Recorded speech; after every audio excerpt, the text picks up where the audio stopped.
In an earlier video, I showed you my super detailed Flying Scotsman that I'd bought second-hand. It was from the early 2000s and it was tender driven.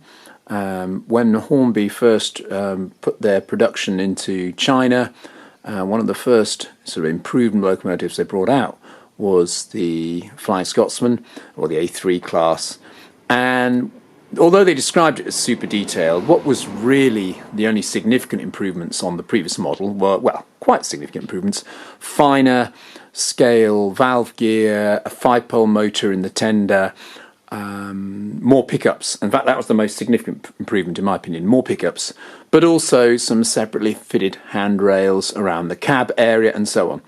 And the problem with the Flying Scotsman model that I got was that the green shades on the two sides of the train were different. It'd obviously been standing in sunlight for a long time, and one side had gone a very bluish colour. So I said at some stage I was going to repaint it. And so I have resprayed it in sort of LNER World War II black. And I've actually also renamed and renumbered it as Pretty Polly. Now, why did I rename it? Well, all I know about Flying Scotsman is it didn't have an A3 boiler until about 1946 or 47. So if I'm going to do it in wartime black, I better give it an A3, and it's got an A3 boiler, I better give it a different name. And I'm fairly sure Pretty Polly had been converted to A3 by then. Although what's inaccurate about it is I've still got a corridor tender, and I suspect Pretty Polly had the Great Northern tender for most of its life, if not all its life. Anyway, never mind that. I can hopefully get a Great Northern tender at some stage, but while I've got the Flying Scotsman tender, I'll use that. Okay, now the great thing about these tender-driven locomotives with the extra pickups and the 5-pole motors is they're pretty smooth and powerful. I've added extra weight to mine as well. So let's see it set off, and then I'll show you a couple of other pictures of it running.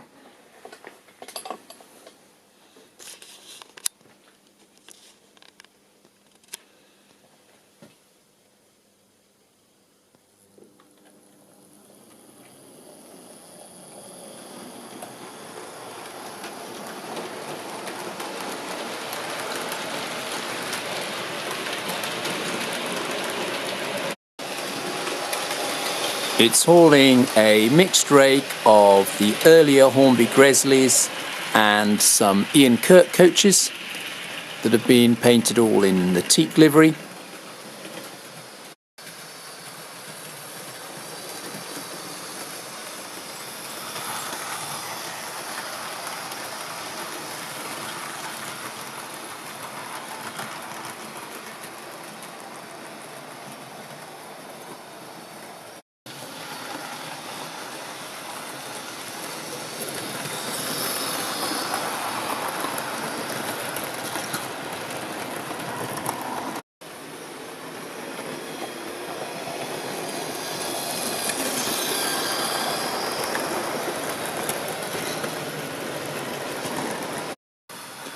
And it being a Gresley loco, I've given it one final run past at a faster speed. I think a good scale speed.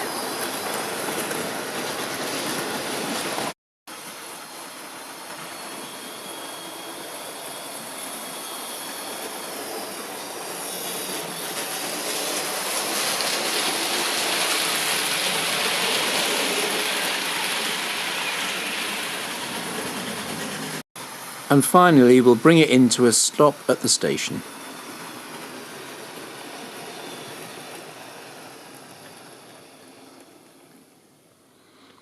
You see, a pretty smooth running locomotive, and if you're looking for a big express locomotive at a good price, I would recommend the Hornby tender drive locomotives from about 20 years ago.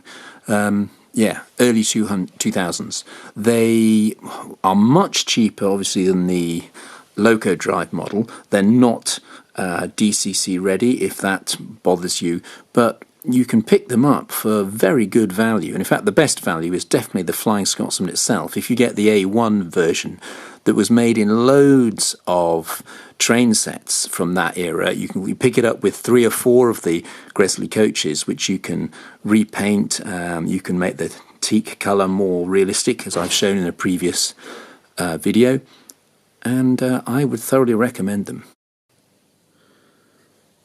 So I hope you've enjoyed this video and found it useful. I'll try one last smooth departure from the station to show you what these locomotives are capable of.